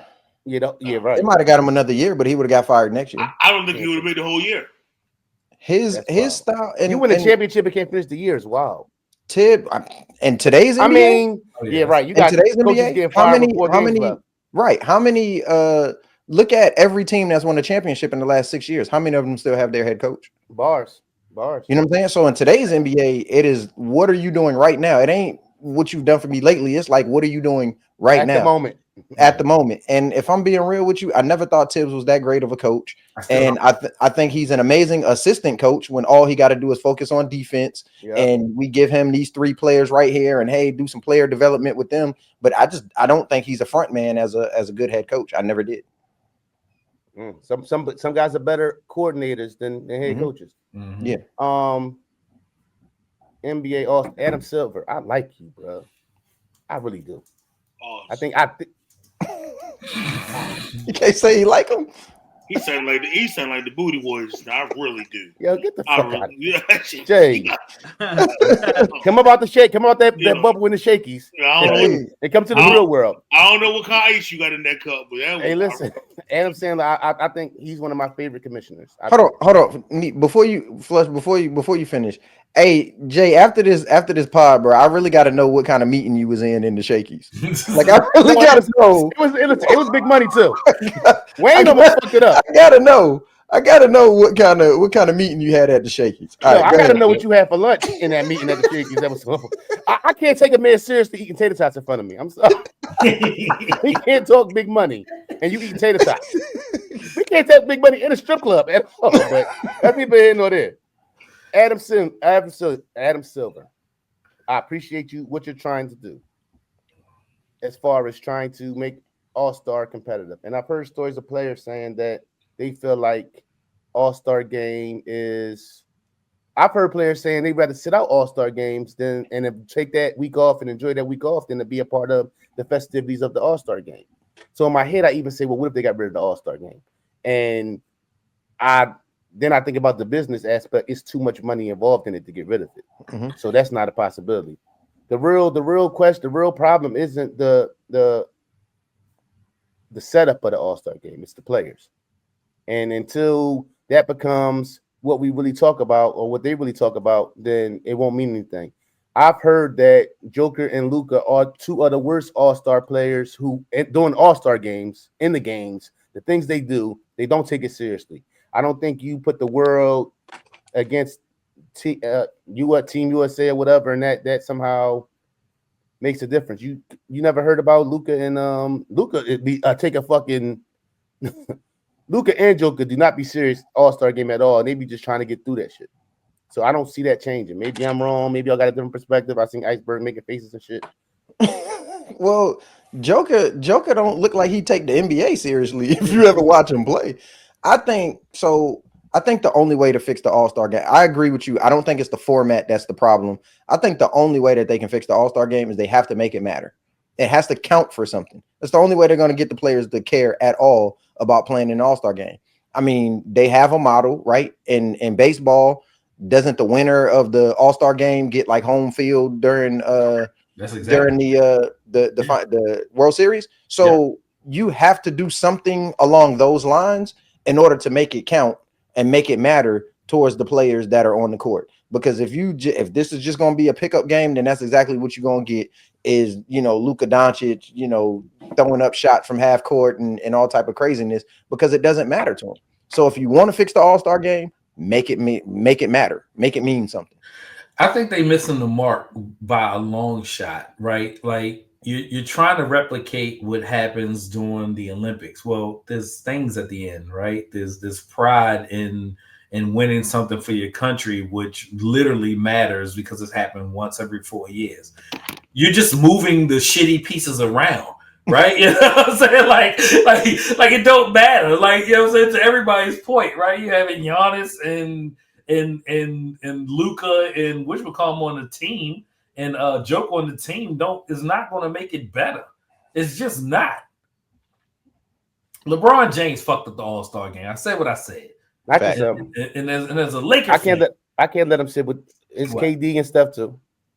No, As the face of LeBron fucked up All-Star weekend. The entire thing. He fucked it all up. Oh, why the slam dunk contest? Yes. Yep. Yes. Every other face of the league was in their specific event. When when Larry Bird was, the face of the league, he was in the 3-point contest multiple times. When Michael Jordan was the face of the league, he was in the dunk contest. Right? When Kobe was on his ascension, right, to be in the face of the league, he was in the dunk contest. LeBron James is the first face of the league that didn't jump into his event. He never did a dunk contest. And year after year, he sat there and said, "Oh, I'm gonna be in it next year. I'm gonna do the next one." No, whenever they got hype about it. Yeah. They got hype about it, he wanted to be a part of it. You might got some bail, man. That man been in the league for 20 years. No, we ain't talking about currently. I'm not talking about now. We talking about 19 years ago, cool. Yeah. Listen. I heard what you said. I said he's been carrying the league for 20 years. Oh, true. Right. And I think that could be true. I gonna say two things could be true, like Cool said. They play too long a season. Let's be honest. It's a reason. It's the reason why I said I don't watch as much basketball. Ain't nobody got time for that. Like in the real sense, that's a lot of hours. Right. It was coming on late. The way that they play defense or lack thereof, and like the regular thing, the rules changes. I think you can be right. I was disappointed that LeBron didn't compete, even though if you really look at his game, he's not much of a creative dunker at all. He's a tomahawk guy. He would have lost the dunk contest, and I'm the biggest fan going. So he cherry picked that. I think he can maybe get some things for that. But like these big contracts really kill the league. These people that you don't know their names, like that's getting 60 million. When they start getting these Parsons and these people, you're like, how are these people getting 80 million? Not even on no hate, but on that don't feel sustainable. Right, Mm-hmm. To do it. So then you got less honor in becoming and playing and putting forth an effort into All-Star, and you can't pay them. What can you do? Give them more money? Like the people that's probably made the team is probably overpaid anyway. I've seen the clip real quick with Jeff Teague talk about he was up for $100 million contract. And only because like somebody got traded and it didn't work out or something happened and he ain't get it. He got like whatever 40 or 50 or 60 million. But like no disrespect to T, but like $100 million contract. He was $100 million contract player on a board. No way. That's when what's the name broke the bank with the $105 million Miami contract all them years ago. You can't even fathom it. So to me, I think the combination. That's why even this change angle, it ain't gonna fix that. Ain't nobody, you know how you be like, do you want to do it? Don't nobody want to do none of the weekend. They want to take the time off from the 82. I heard stories. I think it was Jeff Teague talking about Kevin Martin, and that Kevin Martin would have like 18 points in the first half, and he'd be like, "Yo, let me chill because I don't even want to make the All-Star team." That's a fact. Kevin Martin. Kevin Martin. With the weird jump shot. Yeah. Said, I want to take that time and take that week and spend with my family. And yeah. But the All-Star, it's too much money involved to get rid of it. It's too much money involved for the city to send. Yeah. Right. I don't think it's a big deal for the NBA because the viewership has to suck. Right. So I think that, you know what I'm saying, it's a part of people's do that week off. Do that week off give you better basketball when they come back? That don't guarantee that. I don't think it's about that. I think again, it's a sport that you have to play on the highest level, and you just want a week off to not hoop, right? It's like a bye week, bro. You watch the NFL, they be clamoring for a bye week. Yeah, and if they keep adding games, you're gonna get another bye week too. And I don't think, so? Yeah, I think so. You think we get to 18, we're gonna have 2 buys? That's what they're talking about. 20 weeks. I think the season is entirely too long. The NBA season is. It is. For me, the NBA season don't even start until Christmas. I watch Christmas Day, and then I don't watch again until after the All-Star break. But see, that's why the NFL 18 weeks is so crucial because it's only 18 games. Mm-hmm. You know what I'm saying? But they're not going to change it because when I got 41 games guaranteed in this building, I make more money. Right. I don't think it's the amount of game. I think that you could probably stretch it out longer. And I know we saying the season's long. I think that I'm on the opposite side of that. You should probably start the season a little bit later and let it run all the way to preseason NFL. like we not watching run that shit to July, dog. Guess what? Literally buy your ticket. Like back-to-backs is crazy. Yeah. I tell you one thing. Don't let our wives get word of no shit like that. Because the summertime be the time where they get to do what the fuck they want to do. From June, from the finals till Madden drop. What the fuck you want to have? It's already kind of crazy that you talking about Halloween till game 2 of the finals is tonight type shit. That's a long. That's a long time. That's a long time. That's 3 seasons. But with all that being said, the focus ain't. We're saying how the NFL season is till what? February. Then you got March Madness. Mm-hmm. You know what I'm saying? And you got, if you watch college football, that's what January, February. It ain't too much time in that amount of time that they're the focus of anything. No, they should extend it. They should extend it just to not have them paying back to back. If not, and listen, they should. And listen, the NBA draft being 2 nights is fucking dumb. I don't know what. Listen, is it 2 nights? They made it 2 nights. Now the second round.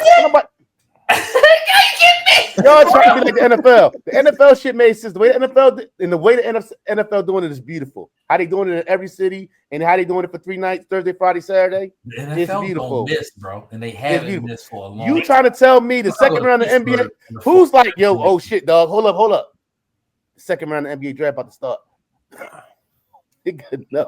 The NFL will extend their season and get another bye once a team is either in Mexico, Brazil, or London, or London. They're going to add it. So we're going to have 19. Well, I don't think Mexico the problem. London really the problem, and I think I really see Jacksonville being the London team because they stay in fucking London, and it'll be a thing where though they will play 3 home games or 4 home games straight, and then they'll do 4 home games in the States, and then basically if you go out there, you will play that game, and then that'll be your bye week after that. I've seen stuff. Jacksonville can move. I see them adding another team. Oh yeah. I guess I can. That'd be rough. No, I see Jacksonville still having problems. They still having blackouts and shit. Well, like far they not even. We're not about to give the Jacksonville Jaguars no pod time. So we're not going to do that. The Jacksonville Jaguars? Hold on. So the Jags right now they're upgrading their stadium because it is a shithole. That upgrade don't mean shit. They need a new building. It's Jacksonville. They're talking about. That's a problem. It's one of the worst stadiums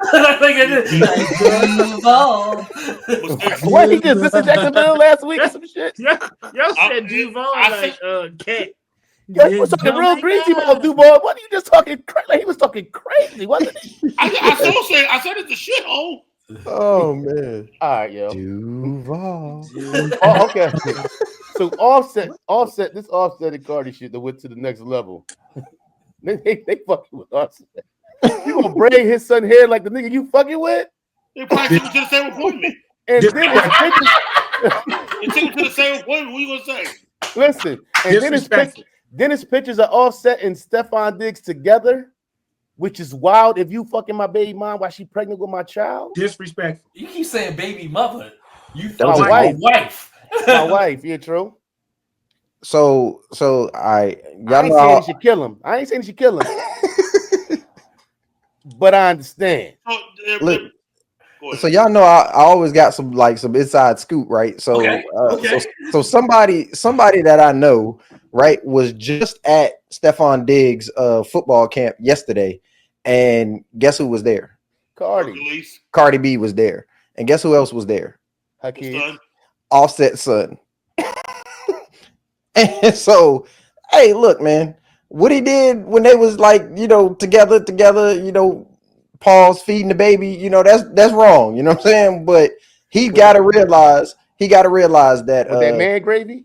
With that man gravy. Hey, look, Offset, your son got a stepdaddy, man. You getting that getting that future treatment. Playbook, right? Getting that definitely look like Russell Wilson. This the Russell Wilson, yeah. So it is what it is. Atlanta, hold on, that's 2 Atlanta rappers Hey, lady, y'all better do something. Hey, Thug, you gonna have to do something. Cause y'all niggas look questionable out there. They on the Ray J type time. They hit it first. Listen, it is disrespectful to have that little boy hair braided like Stefon Diggs. That's not even no real stepdaddy. We got to be joking. This nigga was just on the boat passing pink cocaine to some randoms, allegedly. But so alleged that the New England Patriots had to come out and say something. They talked about possibly cutting him. They might cut him. So all that we are not finna skate past Cardi B allowing somebody in her womb while she pregnant. Then you want to be petty and take the dude here. Stefon Diggs would be like, no, don't do that. But that would be then expecting too much of him. A dude that when he was with the Vikings, they asked, who wouldn't you want your sister to mess with? And the consensus was probably the dirty dick nigga named Stefon Diggs. I'm sorry. Everybody said that was literally the consensus. Everybody. Years ago. Yeah. What, 9 years ago? Was it that long ago? He played 4 or 5 years with the Vikings, right? Yeah. And another 4 or 5 with the Buffalo. That's how long ago it's been. So he got about a 4 or 5 year. He had 1 year in Houston. Bro. Right. Oh, yeah. I don't even want to know what happened in Houston. Right. I don't even want to know. James Harden knows stomping grounds. Him and Watson. One and done. Watson was there too. Oh, Houston must be like, get his ass out of here. Listen, for them to get him out of Houston, saying something. He got him. How long was Harden there? How long was Watson there? JJ Watt was like, no, get him out of my city. I'm retired. Oh, JJ Watt had to step in. JJ Watt said, get him out on retirement. That's why he retired. All right, yo. Let me ask y'all a question. What beat went longer with no words? Papa is a Rolling Stone or Bone and Biggie? I heard Papa was a Rolling Stone the other day. Papa was a Rolling Stone. Shit go a long fucking time. I'm like, it was the time. Like, this shit like, goddamn. I got another one for you. Kanye West, Runaway. Bruh. Yeah. That shit like 10 minutes. Bruh. Yeah. All right, that's good. Like I said, I was at my children's. They had the dance recitals, right? And it was two of the same. I kept hearing Queen's Bohemian Rhapsody. That song is a fucking masterpiece, yo. Like, facts. The way they flip it, like me used to want to be in the music type shit. My curiosity of just the making of it and whose mind put that together and how they came up with that, to me, that song is fucking amazing to me. Did you never watch the movie? I did watch the movie. Okay. No, I was at my kid. I have not seen the movie. Oh, it's a good fucking movie. Never seen a good movie. It's a good movie. I ain't seen it either. I don't know if y'all all know that Queen is my favorite band. I absolutely. Yo, I know. I did listen. I didn't know. Like, that was one of the things where, as though, like, you heard songs in your life, but I didn't know all them songs came from Queen. Yeah. And then just the whole the story of it is an amazing story. Being in the military, they used to play that all the time. That's all you heard. Yeah, but that shit right there is the way. Who the fuck said we about to do this? Right. I wish I could sit in on that session. Freddie Mercury. I would like to be Freddie Mercury is the answer. Yeah, what they say, a fly on the wall. I would love to have been a fly on the wall for that fucking Freddie session. Mercury was a musical genius and probably could sing Michael Jackson Under the Table. Like, bro, I went to a Queen concert, what, 1.5 years, 2 years ago. I'm fanning out, right? I've watched the movie, and like Bohemian Rhapsody is a movie that come on, like I'm allowed to be stuck. They're like, oh, you said it's gonna be an hour ago. Yeah, I'm on my way. That movie will make you a bigger fan. That movie will make you a bigger fan of the group. Indeed. So Kanye West, early producer, when Dame had him on a Diplomats album, and he flipped the Queen production and made "We Are the Champions," was one of those early. He had to be like, "This is my producer. This is my producer." Like it was that early. That song bangs till this day, based off of the Freddie Mercury Queen loop, and ushered him into some platform too. It still got legs to it. All right. Rumor has it that Kevin Durant has reportedly reached out to Giannis about the possibility of teaming up in Toronto. Giannis, don't do it. Whatever you do not take Kevin Durant's calls. Everywhere Kevin Durant goes, he fucks it up. Don't do it, Giannis. Whatever Kevin talk about, Drake. They probably got the. I don't even fucking know. Listen, they're saying Giannis might want. I don't know why Giannis would even want to go there, but that is the word. I'm not answering a phone call. I'm not fucking with Kevin Durant. From no nigga who don't brush his hair. I don't care. I don't care who you are. I don't care. They have to gut their team. That trade package would include Scotty Barnes. Do you feel like that team is a team that when they got three they got three small forwards. Neither one of three these starting forwards free agent. What are you talking about? Neither one of these dudes are free agents. True, but what I'm saying is, you got Scotty Barnes, small forward / power forward / two guard. Like he can do a couple different things. Then you got Brandon Ingram, who's a small forward / whatever he want to be. Then you got Barrett. Like you got three fucking. They all out of there, bro. Right. So that's this team doesn't exist. Right. So if you're going to go somewhere, break that shit up. If I'm Toronto, why wouldn't I move away from that situation? I don't know if I go for a 32-year-old Giannis and a fucking 36, 37-year-old KD because we could be back starting all over again anyway. Yeah, you wouldn't. Yeah. Why would you do that? Unless you're the Brooklyn Nets. They about to go to Toronto and run it up. That wouldn't make them the perennial powerhouse and have them above the Knicks or the Celtics or the fucking Pacers. I'm about to say, the Pacers get them out of there. First round. Did Brooklyn do that with Gerald Wallace and no, Brooklyn had that solid squad with all them guys, and then they traded for Kevin Durant, and then no, I'm talking about the KG, the you talking about that? That's the what? That's some shit don't nobody ever talk like. That shit's like the dark age of fucking some shit that nobody. Joe Johnson and all them niggas went to fucking Brooklyn. Yeah, nobody even talk about that shit. Shout out to Coco for winning the French Open. Coco Golf, yep. Shout out to old girl for talking shit, and then Coco coming back like, oh well, I beat her already. What happened to the girl? What happened to the girl? The one that played tennis that was messing with the rapper who was going to Naomi. Is she still around? She had a baby.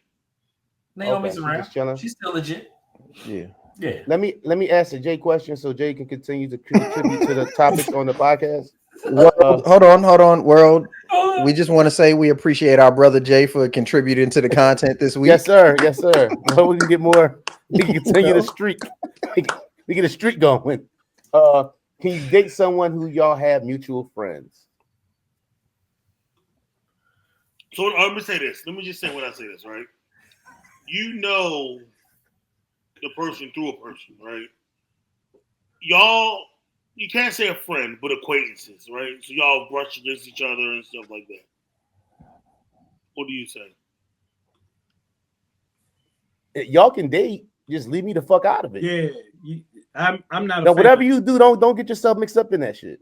What's the question again? Go ahead, Jay. The question is, can you date someone if you are acquaintance of a mutual friend? So I'm extremely biased in this because I met my wife through one of my closest friends. So yes, absolutely. I married her. I took that home. If he said no when he married her, we have a problem, right? We might not see Dre next week. All right, man. Let's go awesome, Dre. So yes, you can. Could you date somebody business? There was an acquaintance. What? I'm still confused with the question. All right. So if I got a homegirl and she like Jay, yeah, do I hook them up? Yeah, most relationships actually happen like this. And yeah, you know, yeah, right. You know somebody or like I don't go out that much. Right. It's either you work with them or you meet them somewhere. Somebody. Yeah. Proximity is a thing. So you either go to school with them, you go to work with them, you're around them in some way, or they introduce you. Right. Yeah. That's why I was weirded out. I'm like, it was a G-Dub. No, it had to be a G-Dub. They was like, no dating on the ship. But crazy. Yeah, all right. I get too much fucking time together. I'm not a fan of hooking up culture though, like hooking up people culture, because I don't want that associated. I don't want somebody's discipline be associated with me hooking them up with some right. other And they woman pressing you about why you put Mm-hmm. you gotta so and so, you gotta like no. I don't do hooking up. Age, right? I said for me, I think that differs with age. Yeah, right? it all depends on if I know what the person wants. Historically, it's been I think it's the more. answer is no. I don't. I think it's more to put them in the same space, and if it happens, it happens. More than you should. Now we all let it cook out or something, and y'all. So nobody play matchmaking. Is that I'm right? not a matchmaker. Yeah. No, I'm not anti-matchmaking. Have you ever met somebody? Y'all grown adults. If y'all want to talk. Right. With me and like, all right, whatever. Right. Have you ever met somebody that you wouldn't hook none of your friends up with? Yes. Or vice versa? Like, yes. All right, like, I definitely would hook nobody up with flush. And you my brother. Flush Diggs. Yo. Flush No. Flush Diggs is hilarious. No. Hell no. No, sir. Not me. Flush on Diggs. Yo. That's the name of this episode. Nah. Hey, that's crazy. Flush say we go get baldies and shit. Yo, let me ask. My son had hair last week and they come out looking like Flush with a baldy. He's 4 years old with a baldy. In a beard. With a baldy in a beard. Right. With a brother talking to you on. What the fuck is going on? Let me ask another Jay question, because I just want Jay to feel comfortable with giving us topic. Father's Day gift ideas. I don't think about Father's Day gift because I'm the fucking father. No. This is for like for your dad. Viewers. This is for our viewers, so they won't get no bullshit for the Father's Day. You know what I'm saying? Because don't get Flush a red cup because I'm all. Oh no! Don't give me some shit that make me have to work more. Like a lawnmower or a fucking outside. She in here too. She was trying to give me one of them fucking. It's like a spatula. One of them, not spatula, but one of them fucking grills. The flat. that's like the Black and Decker. I might get you that for. Oh, you just trying to work me more. I need a moment. See this? I see work when I see that. I need a moment. I need a moment. Let's go, cool. Go ahead, cool. Man, I can't even say no names, but I got a homeboy. My homeboy asked me about Father's Day plans, and if anybody know him, no, yeah, whatever, yeah, no, I'm classic dad. Then my homeboy, who's a father, proceeds to tell me about how he about to buy his lady and her sisters some kind of gift in memoriam of like their father. But I'm like, nigga, you the father. Why are you right? Unless you buy some shit for your daddy, it's not. And you shouldn't be this old calling him daddy. It's not his daddy, right? He buying something for women. And maybe I sound crazy or something for believing that he's supposed to be the one. You about to buy 3 or 4 or 5 or however many, more than one, any gifts for some women on Father's Day blew my mind. But I couldn't even say that. I just was listening. But I had to get that one out because I think. Oh, hold up! I need a moment. I need a moment. Yeah, I thought that. Yeah, no men. Judge. Sunday, you bet not touch a motherfucking grill. I don't care what they talk about. This is your time. Ain't no fucking cookouts happening when you doing all the fucking work on Father's Day. No. Don't fucking do it. Somebody gonna eat that day. No, I'm eating, but I'm not cooking it. I ain't cooking it. They better dial up. I'm trying to tell you. You know what I want for Father's Day? Absolutely nothing. He went quiet or some shit. Yeah, leave me the fuck alone. Right? That's what I want. Like, do me a favor and leave me the fuck alone. The other day, I was sitting there with my wife, and it popped in my mind that Father's Day was coming. I turned over, I looked at her, I said, "You know what I want for Father's Day? Send me some cash, at me some money, and leave me alone." Hey, shout out to the women who asked you what you want for Father's Day. I ain't even give her a chance. But shout out to that though. Facts. Shout out to my kids who are gonna use my credit card to buy me something for fun. That's the shit that made me look at my pop different. Like, damn, nigga, why the fuck my chick went like that? use your credit card to buy you something with. Like, what the fuck was you doing? Like, where was your antennas at? Man, my kid's been doing it for years. I see the swap. Oh, okay. Guess I'm getting some sneakers. Yeah, listen. You still ain't surprised? I stopped looking that week, yo. So like Christmas, like Father's Day, my birthday. I just stopped looking so I don't be disappointed. Won't get access to my card ever. Ever. All right, I'm gonna end it with this, man. I think it's something I've said before, but I think it needs to be reestablished. I hate tags on Timberlands. Take the fucking tag off your Timberlands. Like when you walk around with tags on your Timberlands, that little gold chain. With the chain, take that shit off. That shit is dumb. That shit looks stupid. I don't know about y'all. Take them stickers off your fucking fitted hat or your hat or whatever. You keep your sticker on? Yeah, I keep my sticker on. I take my sticker off. I take the price tag off, but I keep the sticker on. But the sticker, as soon as listen, what happnes is the sticker on the top. Yeah. Any of the stickers, the bottom boards on anything. Any of the stickers, because once it come off, now you got a two-tone fucking hat. Like, whatever you've been through with that hat now is showing on the top of, like, you got a brand new spot where that sticker was at. The rest of that motherfucker dusty. So when I got the majority of my hats, my hat collection, I was younger and I kept the sticker on. So now I done had these hats so long, I can't take the sticker off now. But if I buy a new hat, I take the stickers off. Yeah. Shout out to who's that? Bell Biv DeVoe, ABC BBD with the tags. Started with the tags on their hats. Yeah. Left the tags on the clothes. All right, man. This is Brothers Talking Shit, episode 184. I'm trying to think if I got an insult for Jay before we leave. But talk about his headphones. Hey, you better go. I better go. Yeah, them headphones is like, oh my god. Yeah. Like, matter of fact, I got the bubble guts right. Oh shit. All right, Shaq. Oh yeah, ladies. Big Booski 69 is at gmail.com is accepting future Father's Day gifts. Big Boots. Future father. He ain't got no kids yet, but if you need one, if you need a father, for them badass kids. Jay, somebody tight with that beard. Yeah, he is. But he only 5'4". That's the whole shit. That beard, the biggest thing on there. I don't know how. Pause. Oh my God. This is Brothers Talking Shit, episode 184. Hopefully we do 185. Yeah. Hopefully we do 185. Well, we will do 185. But we out. Love y'all, man. Love y'all. Peace. Love y'all. Now we